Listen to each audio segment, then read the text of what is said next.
In this episode, I'm going to show you how to make a 6-week training plan to become a more powerful climber.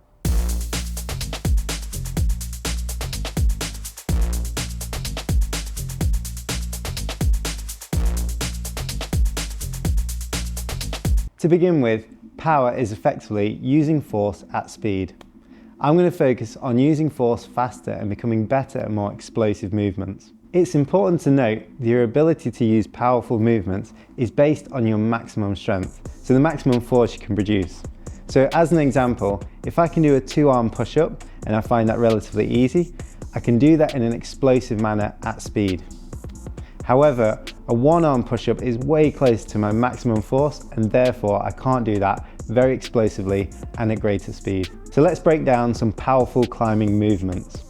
2 really good examples are a 4 points off dyno, like you see in competitions, or doing a powerful dead point, where you're trying to catch a hold that's far away. In both examples, there are 4 key trainable elements: generating momentum from the lower body, generating momentum from the upper body and catching holds with the upper body, having contact strength to grip the holds quickly, and coordinating that into good climbing technique. Breaking down a movement into these parts means we can train them systematically and bring them all together so you become more powerful. So let's start with off-the-wall training. So the focus one is generating momentum with the lower body. The 3 key joints involved are the ankle, knees and hips. We're looking for movements that will train all of those joints and the muscles around them. The obvious exercises to use to develop lower body strength and momentum are Olympic lifts, but these are really complicated to learn and can be a little bit too much for most climbers in their training program. So another option is just to break them down a little bit further. My personal favorite is using a goblet squat. It's really simple to do, uses very little equipment, and it works the knees and hips, so all the muscles around that area. If you want to add in the ankle joint, you can also do some calf raises on top of this. Now these 2 exercises will help you develop maximum force. So they're going to increase your force ceiling, which means you can have more power. To translate that into a powerful movement, you can do counter movement jumps, which is effectively jumping as high as possible. So the second element we'll focus on is the upper body. Now, the obvious choice here is to use a pull-up. So using weighted pull-ups and then more powerful pull-ups with a band to increase your force. However, something that often gets missed is a lot of powerful movements take place on a steeper wall. When you're climbing on a steeper wall, you'll use your mid-back way more and your lats. So using a low row is a really good way of generating more maximal force in that specific plane of movement.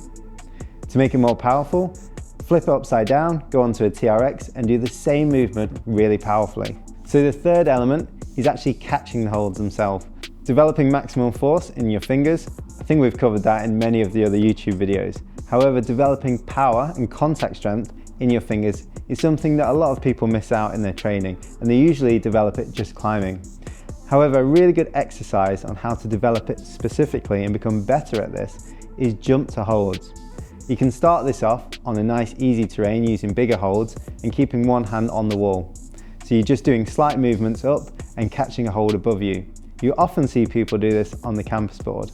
If you want to progress this further, you can just jump further or start doing double catches or even single arm catches for those elite climbers of you out there. The fourth and probably most important element of power training is bringing this all together onto the wall and learning to coordinate your body in powerful, fast movements.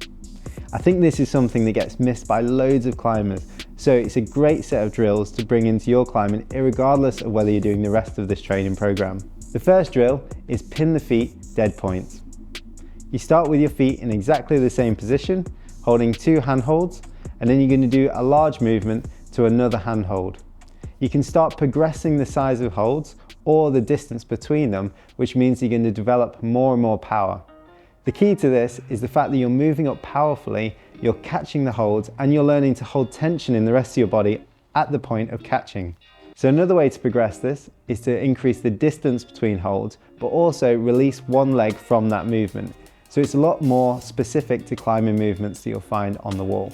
This gets much harder to coordinate and is really applicable to your goals. Now you can start building in double dynos, you can jump to holds, but this is taking it much further. And for me, just starting to build in that dead point practice at the beginning of your session, beginning of climbing days, is a really good exercise to get your body firing, coordinating properly, and it really translates to the rest of the session as well. Right, let's talk about how to build this into a training program. So firstly, you can do as much strength or max strength training as you want before translating it to power. The longer period of maximum strength training increases the ceiling at which your power can reach.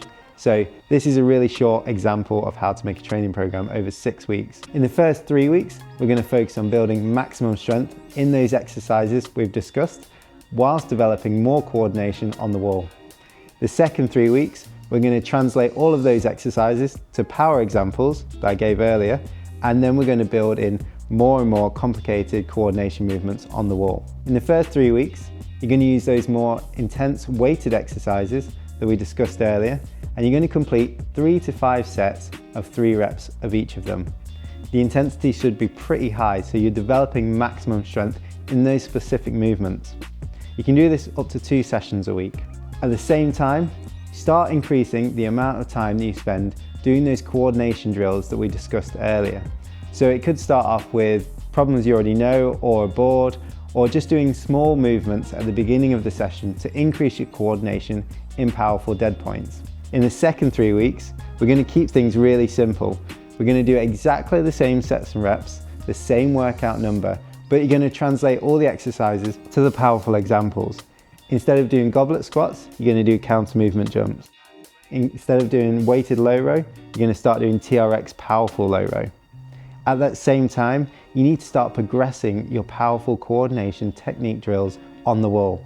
So rather than doing small dead points at the beginning of the session before the rest of your climbing, you're going to really specifically train big dead points or harder movements that you want to progress at. Instead of doing maximum finger strength training, you're going to start doing jump to holds at the beginning of the session to increase your power and increase your contact strength. So after you've completed this training program, you should have developed more power in these climbing movements and be able to translate it better to the wall. If you want to become more powerful after the 6 weeks, I'd suggest cycling through strength, max strength and power work throughout your season. You can do up to 3 to 4 weeks of max strength and then just 2 weeks of power at a time, or 3 and 3 like we've shown in this example. It's a really good way to keep progressing over time, rather than becoming a really strong static climber or a weaker powerful climber. I hope you've enjoyed the episode. If you'd like us to cover any other topics, please comment below and we'll see you soon.